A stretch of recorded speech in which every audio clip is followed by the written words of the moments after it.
Amigas, amigos, ¿qué tal?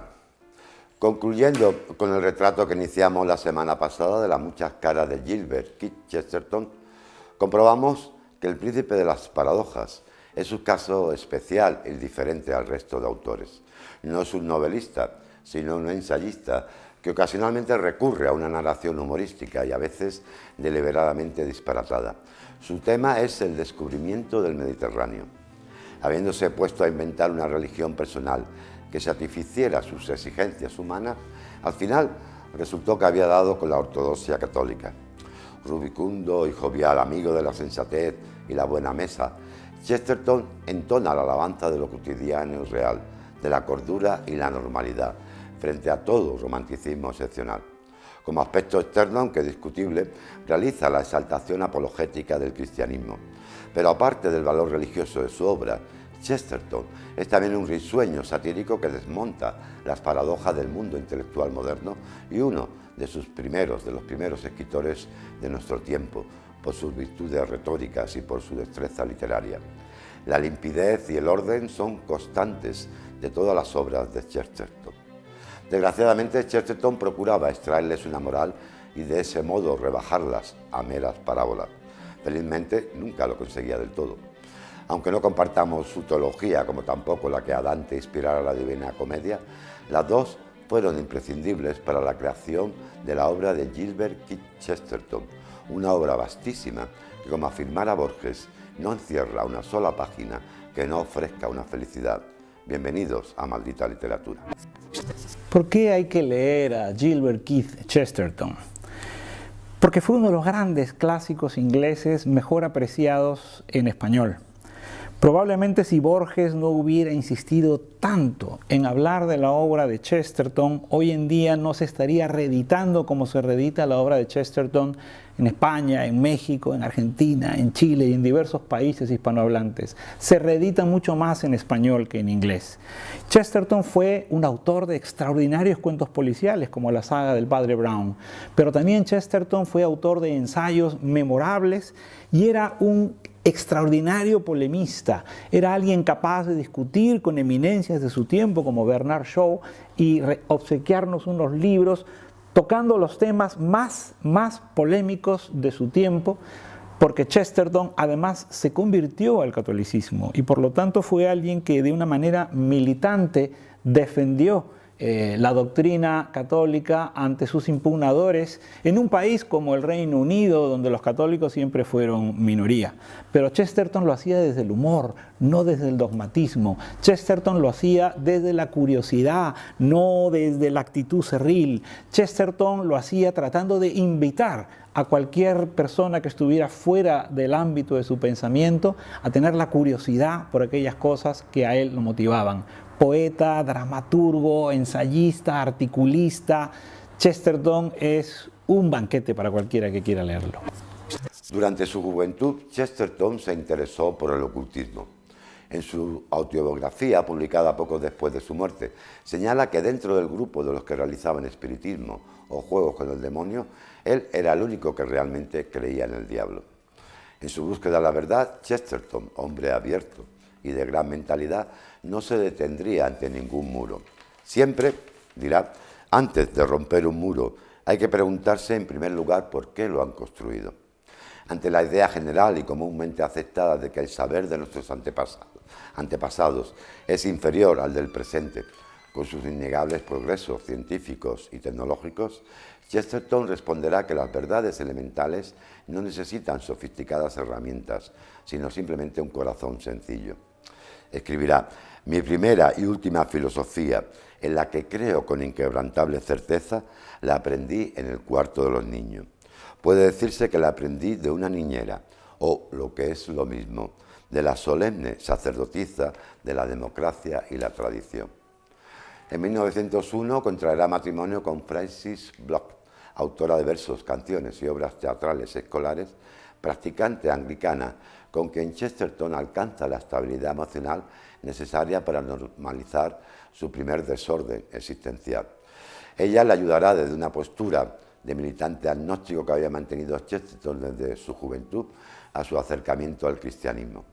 De esta fe anglicana, en la que por convención social Chesterton había sido bautizado, pasa a buscar y encontrar su salvación en la fe de Roma, a la que en 1922 se convirtió y de la que extrañamente afirmó que se basa en el sentido común.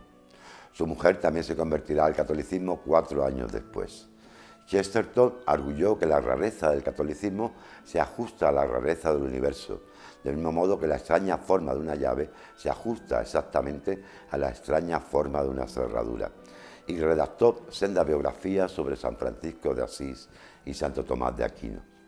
A la idea del superhombre de Nietzsche, acariciada por autores como Bernard Shaw o Herbert George Wells, Chesterton respondería con un ensayo titulado ¿Por qué creo en el cristianismo?. Sobre las críticas al conservadurismo de la Iglesia católica, argumentará que no desea una Iglesia que se adapte a los tiempos, ya que el ser humano siempre sigue siendo el mismo y necesitado de una guía. En su ensayo ¿Por qué soy católico?, Chesterton plantea que la Iglesia católica es una especie de mapa de la mente, que se parece mucho al mapa de un laberinto, pero que de hecho es una guía para ese laberinto.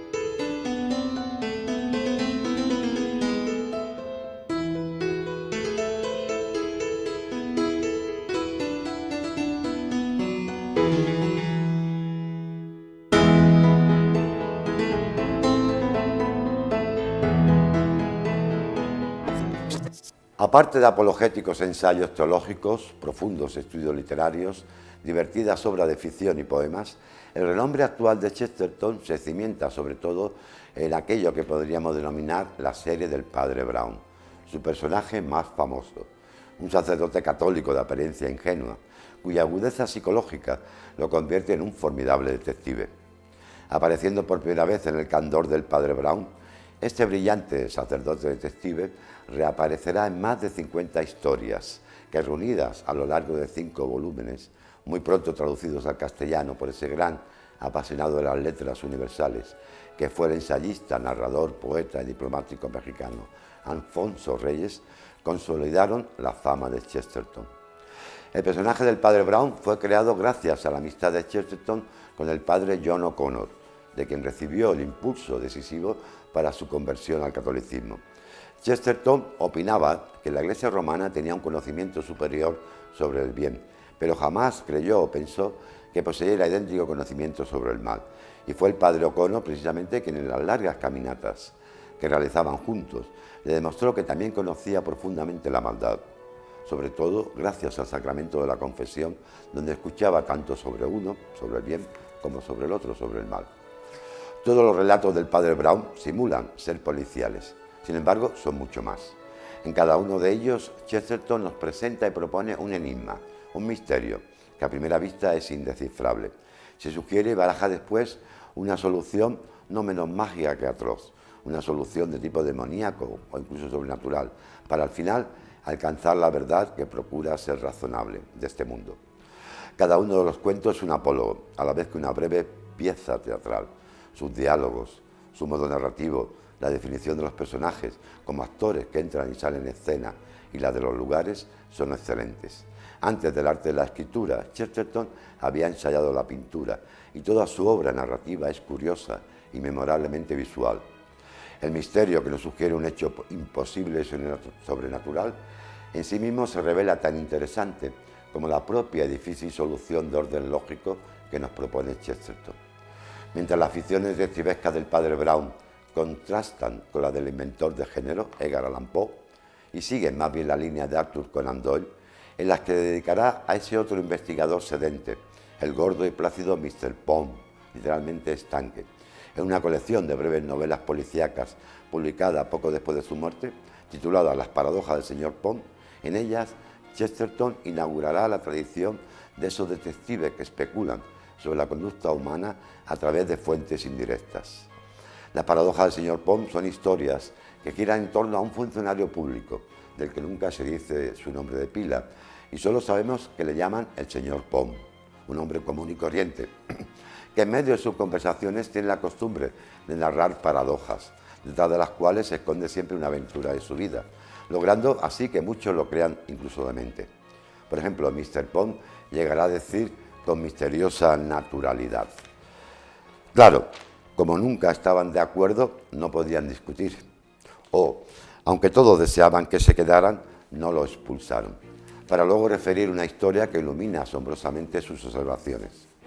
Jorge Luis Borges afirmó que cuando el género policial, esa invención de Poe, desaparezca, ya que es el más artificial de todos los géneros literarios y el que más se parece a un juego, el porvenir seguirá leyendo estas páginas, y no en virtud de la clave racional que el padre Brown descubre, sino precisamente en virtud del misterio, ese que nos sugiere un hecho imposible y sobrenatural y que se revela en sí mismo tan interesante como la propia y difícil solución de orden lógico que finalmente nos propone Chesterton. En las malas ficciones policiales la solución suele ser de orden material, una desconocida puerta secreta, un veneno, un disfraz, etc. En las buenas, por el contrario, es de orden psicológico, una falacia, un hábito mental, una superstición. Ejemplo de las buenas y aún de las mejores ficciones policiales es sin duda cualquier relato de Chesterton.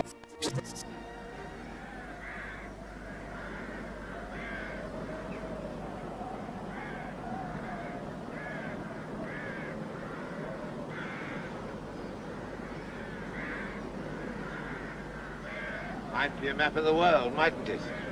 Yes. I think there's something very dangerous about these high places, even to pray from. You mean that one may fall over? I mean that one's soul may fall, even if one's body doesn't. I scarcely understand you, Father. Catholic dogma. Now, that blacksmith, he's a good man, but not a Christian. Hard, imperious, unforgiving. His religion was made up by men who prayed on high places, on hills and high crags, who learned to look down on the world rather than to look up at heaven. Humility is the mother of giants. One sees great things from the valley, and only small things from the peak. The blacksmith is innocent.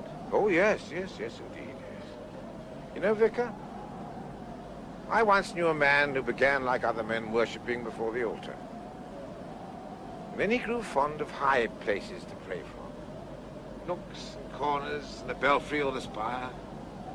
One day, in one of those dizzy places, the whole world seemed to turn below him like a wheel. His brain turned also, and he fancied he was God. So that although he was a good man, he committed a great crime. He took it upon himself to judge the world and to strike down the sinner. Now, he'd never have had such a thought had he been kneeling with other men on the floor. He saw all men crawling about like insects, and one in particular, strutting just below him, insolent, evident by a bright green hat. Also, he had in his hands one of the most awful engines of nature. I mean, gravitation. That mad and quickening rush by which all Earth's creatures fly back to her heart when released. You know, Reverend, if I were to toss a pebble over this parapet, it would come to Earth with the force of a bullet. If I were to drop a hammer, even a small one. No, no! Let me go. Let me go. Not by that door. That door leads to hell.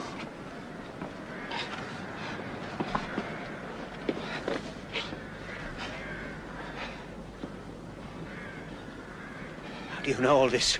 Are you a devil? I'm a man. Therefore have all devils in my heart. I know what you did, Vicar. At least I can guess the great part of it. When your brother turned his back on you to torment the idiot Joe, you snatched up the hammer to kill him. Your own impulse horrified you, and you fled into the church. came up here to pray. You saw your brother's hat below you, crawling about like a green beetle. And something snapped in your soul. You let God's thunderbolt fall. Unhappily, with the accuracy of the devil. How did you know it looked like a beetle? That was common sense. But hear me further. I know all this, but no one else shall. The next step is for you.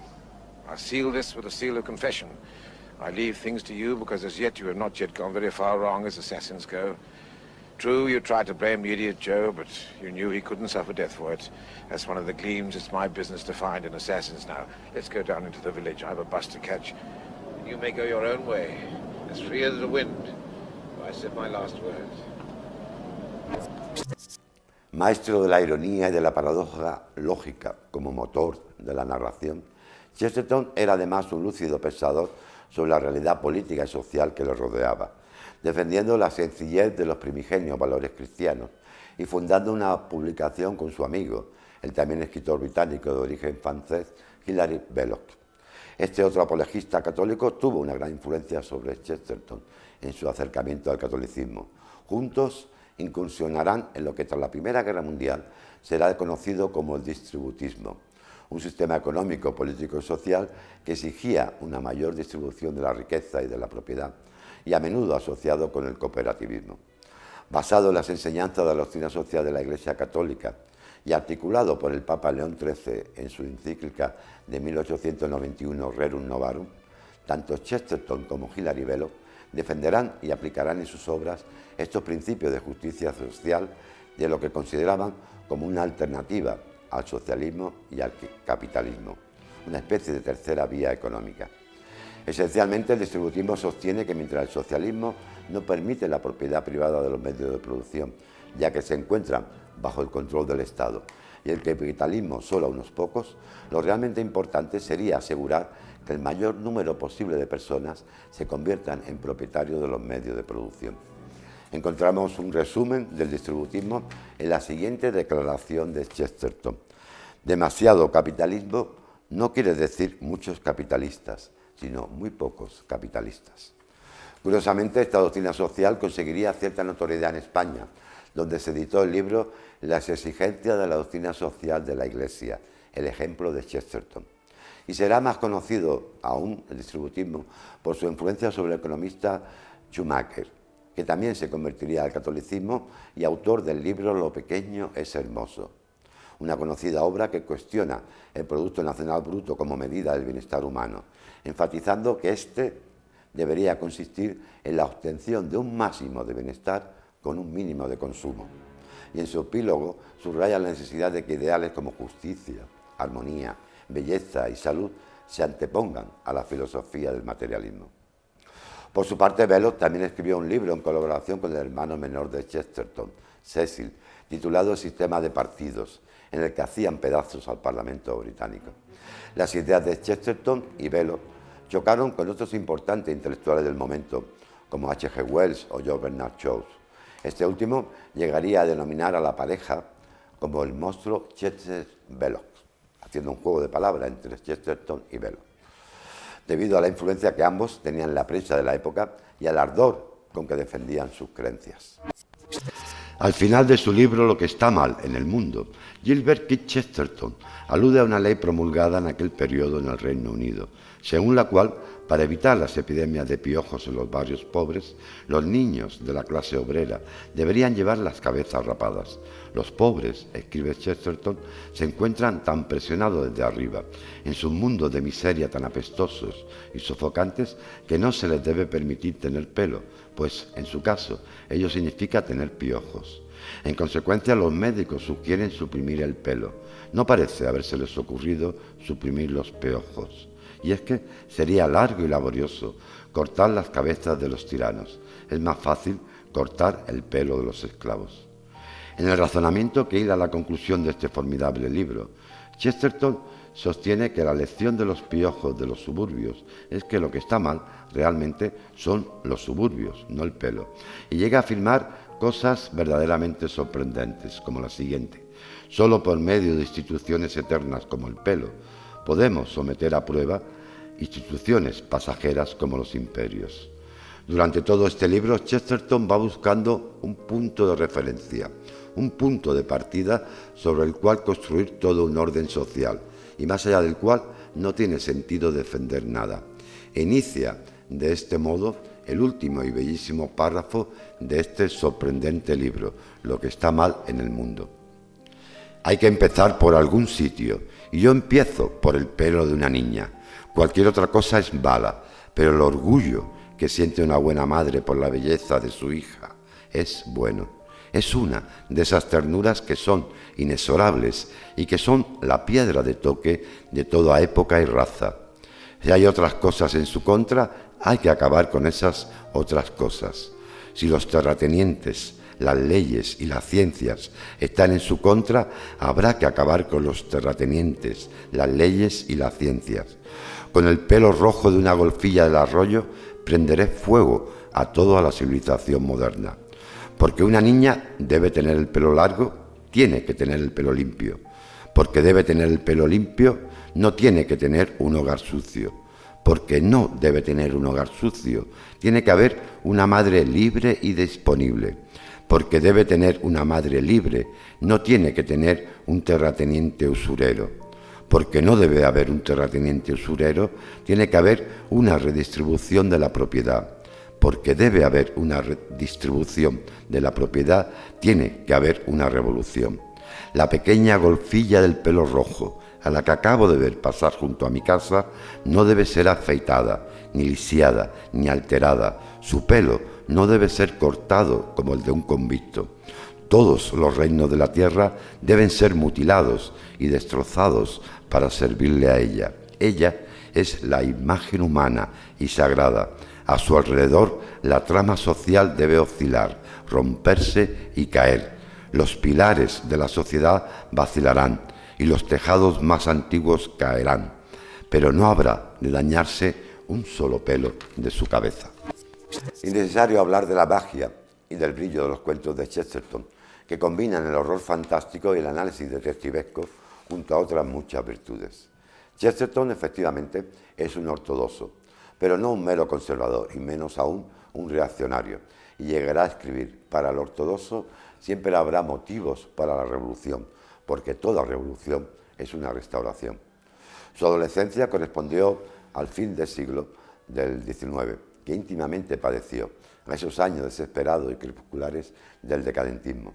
De tales movimientos literarios y de su negatividad lo salvaron dos grandes voces, la de Walt Whitman, para quien el mero hecho de ser es tan prodigioso que ninguna desventura debe excluirlo de una suerte de gratitud cósmica, y la de Robert Louis Stevenson, quien muriera, dirá nuestro autor, en una isla del Pacífico cantando como un pájaro canta en la lluvia. Voces por las que Chesterton determinaría su juventud. Descontento con las corrientes de pensamiento predominantes de su época, el darwinismo, el positivismo y el vitalismo, Chesterton girará su mirada hacia la tradición, particularmente hacia la Edad Media cristiana, donde no aprecia oscuridad, sino fulgor, épica y alegría. Inventó y abrazó, como más tarde otros escritores y todo el movimiento romántico en general, una suerte de nostalgia católica anglosajona como bandera para contraponer los cambios culturales y sociales ligados al fenómeno de la modernidad, llegando a celebrar la jocosidad medieval y la vida feudal, descritas por ejemplo en Chaucer, a quien dedicó también uno de sus ensayos. A la vez que Chesterton abominaba de la reforma protestante y sobre todo del puritanismo. Sin menoscabo de su gran amor por Inglaterra y Francia, Chesterton siempre vio en Roma el centro del mundo. En una de sus cartas leemos: es insensato ir a Roma si no se tiene la convicción de volver a Roma.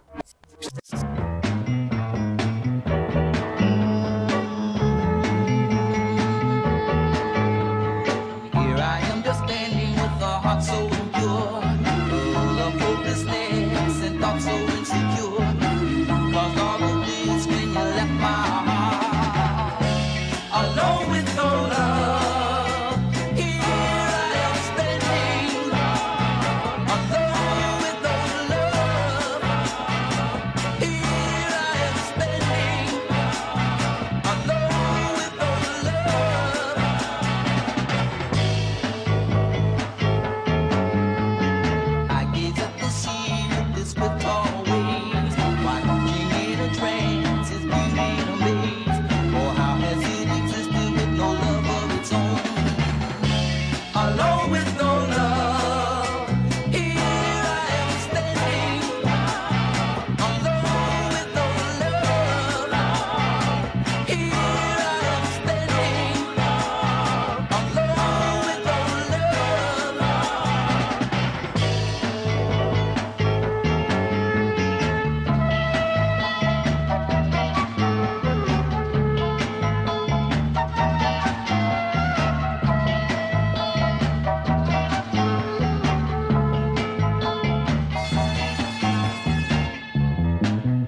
Hay un acuerdo unánime de que Gilbert Keith Chesterton era un gran hombre, aparte de un gran escritor. Su grandeza era algo intrínseco y él mismo era total y sinceramente inconsciente de ella. No tenía interés en escribir para la posteridad y nunca se le ocurrió pensar que su obra y su pensamiento permanecerían tras su muerte. Los que le conocieron afirmaron que era imposible no encariñarse con él. Al enterarse de su muerte, por ejemplo, la criada de una familia amiga de los Chesterton dijo con dolor: «Oh señora, nuestro Chesterton muerto. Era una especie de santo, ¿verdad? Solo mirarle cuando le dabas el sombrero te hacía sentir fenomenal». Este obeso gigante no dejó nunca de entregarse al amparo divino. Siempre llevaba su rosario en el bolsillo y se apunta incluso la posibilidad de que tuviera experiencias místicas. Quizás sea más apropiado describirlo como un contemplativo, alguien que siempre estaba pensando en Dios, rezando, aunque para algunos resulte difícil imaginar que un periodista que bebe cerveza y fuma puros pueda ser un contemplativo. Su secretaria y mejor biógrafa, Dorothy Collins, que rápidamente se convertiría en la hija que Gilbert y Frances no pudieron tener físicamente, cometió la indiscreción de confiarnos que antes de iniciar el dictado de sus obras, siempre Chesterton trazaba furtivamente con el humo de su cigarro la señal de la cruz. Durante su última convalecencia, en estado semi-inconsciente, se le oyó decir: «El asunto está claro ahora, está entre la luz y la sombra. Cada uno debe elegir de qué lado está». Mientras el sacerdote entonaba el Salve Regina junto a su lecho de muerte, vio la pluma de Chesterton sobre la mesilla de noche, la cogió y la besó. Tras varios días postrado en su cama, Chesterton fallecería el 14 de junio de 1936, al lado de su esposa Frances y de Dorothy.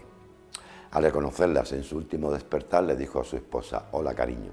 Y al darse cuenta de que Dorothy también estaba en el cuarto, añadió: «Hola, querida». Fueron sus últimas palabras.